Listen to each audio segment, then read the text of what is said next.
Well, good morning, everybody. My name is Ryker. I'm one of the leaders here at the Vineyard. If this is your first time here or you're joining us on YouTube or live stream, I just want to welcome you. So today we're going to be taking a break from our sermon series in Colossians, and we're actually going to start a two-part mini-series leading up to Thanksgiving, and then next Sunday is actually the start of the season of Advent.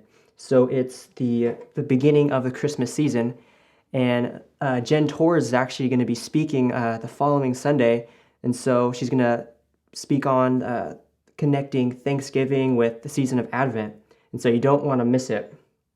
And so, like I said, Thanksgiving is this coming week, and so I think it's appropriate just to share with all of you guys my top 3 moments of thankfulness. So number 1, my bachelor party. Whoa. Yes, my bachelor party. Don't freak out. It was PG. So I'm sure Luke is going to be like, oh man, Ryker. Luke's going to be hearing stories of like, oh, Ryker shared about his bachelor party. And blah. No, it's fine. It was PG. We just went to the trampoline park, and we all my friends decorated our hall. And we had like cake and pizza, and we played games. We played spicy Uno, and they gave me a bunch of great gifts. And I was just super blessed and super thankful for their friendship and just the celebration that we had that day. Second top moment of thankfulness for me was when my mom bought me my paintball gun. Yes, so when I was around 11 or 12 years old, I really wanted this paintball gun. And I was like, Mom, please buy me this paintball gun. She's like, oh, I'll think about it. And so a few weeks go by, and then a month. I'm like, man, when am I going to get my paintball gun? And so I would do chores around the house. I would do yard work, do a bunch of chores. And like, I still didn't get my paintball gun. And so one day my mom's like, Ryker, I need to go to the trunk and grab something from the car. And so I'm like, dang, my mom wants me to do more stuff, more chores. And I was a little resentful. And so I'll go out to the car, open up the trunk, and there's my paintball gun. And I'm like, oh my gosh, there's my paintball gun. And so I run inside the house. I'm like, Mom, thank you so much. Thank you for this paintball gun. And it was a great moment for me. And then my third top moment of thankfulness was during a summer when I was still in college. Our worship department actually did a summer tour throughout the Northwest coast. And so me and some of my close friends, we all traveled up through Oregon and Washington and just going to different churches and just representing the worship department through our school. And I'm super thankful that I got to travel to these amazing places and meet amazing people and pastors and visit these really great churches. And so those are my top 3 moments of thankfulness. And so there's a lot of other things in my life that I'm extremely grateful for. Like I'm thankful for my wife and then my daughter. I'm thankful for my family and all my friends. And I'm thankful for all of you guys. I'm thankful for the Red Bluff Vineyard. And so these are all wonderful and beautiful things to be thankful for. And so it's easy being thankful when you have a lot of good things and when things are going your way, right? But what about when thankfulness isn't easy? When you feel like there's nothing to be grateful for, and when you can't think of anything to be thankful for. And so you might be experiencing a season that you're not thankful to be going through. Like obviously with COVID-19 happening, it's really hard to be thankful, right? You or someone that you love might be dealing with a chronic illness that you're not thankful to be experiencing. You're not thankful for the financial stress or the relationship turmoil that you're going through. You're not thankful because you feel a little disappointed because Starbucks didn't get your drink right or quick enough for you. But whatever you may be facing, sometimes thankfulness feels almost impossible. And my point is that thankfulness can be extremely difficult. However, as followers of Jesus, thankfulness is an essential part of worship and discipleship. And listen to what the scriptures say in Psalm 50, verse 23. It says, "But giving thanks is a sacrifice that truly honors me. If you keep to my path, I will reveal to you the salvation of God." So in this verse, the psalmist is saying that thankfulness is a sacrifice. It's an act of worship that honors and it pleases God. We see that thankfulness can be a sacrifice. It means it's not always easy being thankful. It can feel sometimes uncomfortable or inconvenient, and sometimes we're just not in the mood to be thankful. So having an attitude or a posture of thankfulness is a way that we can worship God. And so worship isn't just music and singing, right? Worship is a whole life orientation toward God. And Barry Leash, he's the founder of the worship arts program at Biola University down in LA. He suggests a holistic definition of worship. And he states, quote, "Worship is the act of declaring to God his worth, affirming who he is and what he has done, and responding to him in praise, adoration, thanksgiving, and awe." I'm thankful that God is God. When I think about who God is and what he's done, I'm just filled with thanksgiving. I'm thankful that he's faithful, that he's good, and that he's strong, and he's merciful. I'm thankful that Jesus, he's the author and perfecter of our salvation. And I'm thankful that 2020, in all its disruption, doesn't disrupt the unshakable kingdom of God, nor the promises of God. And I'm thankful that the Holy Spirit is actively working in and through us, shaping us and empowering us, leading and guiding and comforting and encouraging us in the season. And I'm thankful that Jesus is coming back soon in glory and power, and he's going to renew all things. Psalm 100, verses 4 through 5 says, "Enter his gates with thanksgiving. Go into his courts with praise. Give thanks to him and praise his name. For the Lord is good, and his unfailing love continues forever, and his faithfulness continues to each generation."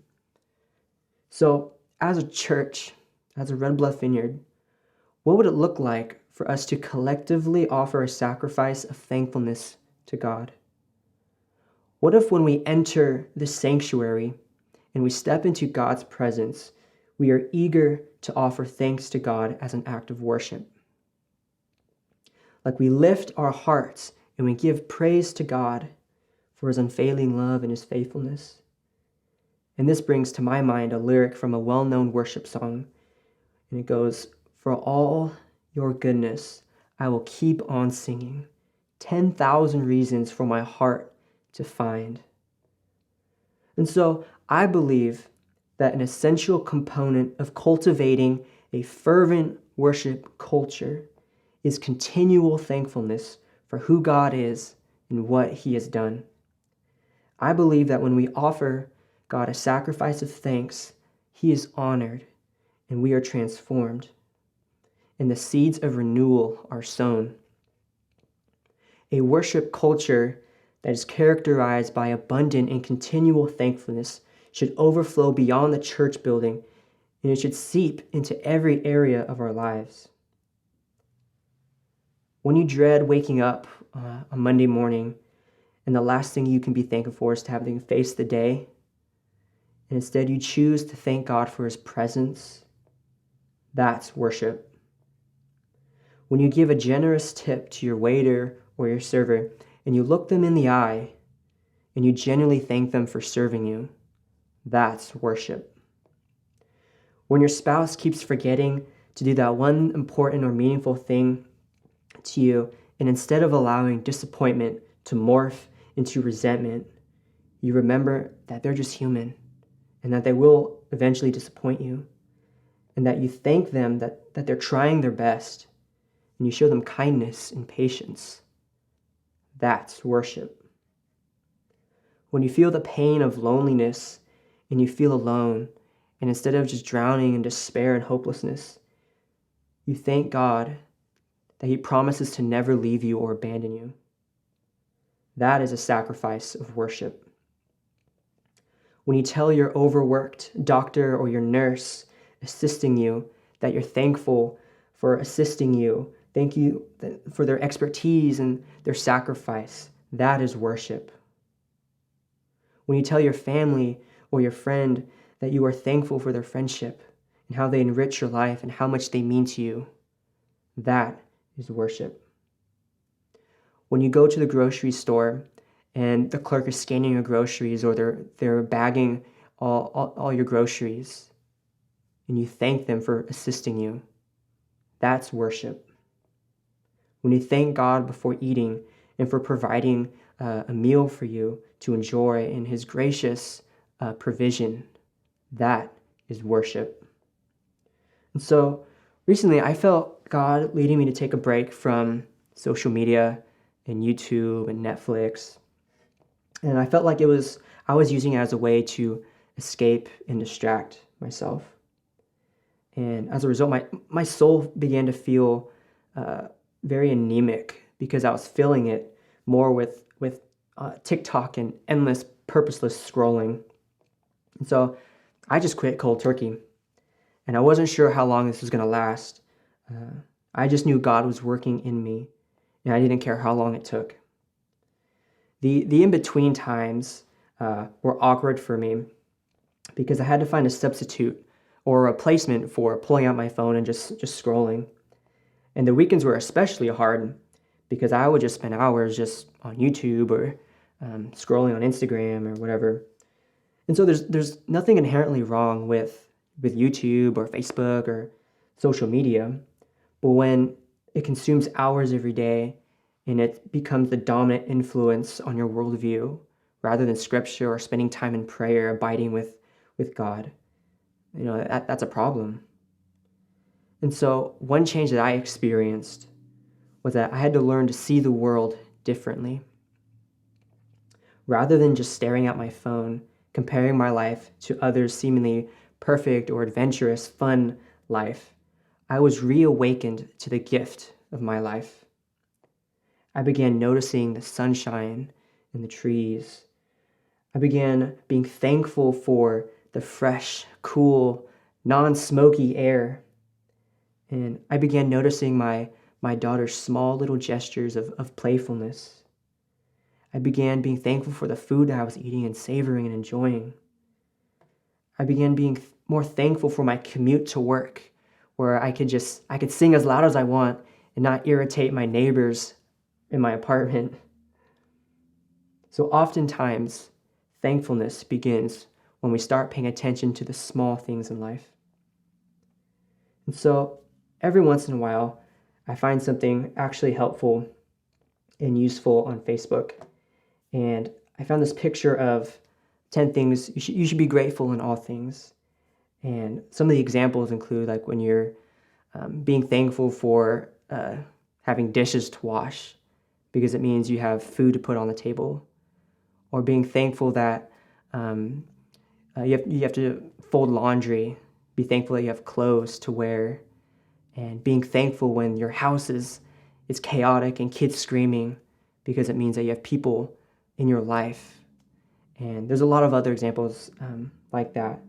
And so as we head into the Thanksgiving holiday, I just want to cast a vision for our worship culture here at the Red Bluff Vineyard.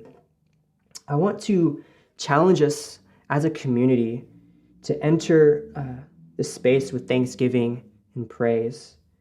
And when we gather together to worship, instead of being fixated on what we can get, let's focus on giving God a sacrifice of thanks for who He is and what He's done.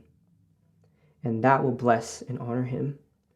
And in our individual lives, I want to challenge us to live a life of worship that is characterized by continual and genuine thankfulness. And when you find it difficult or almost impossible to be thankful, I just want to challenge you to pay attention to the little things, the small things, because those moments are tiny treasures that God is blessing you with. And so let's worship God by offering a sacrifice of thanks.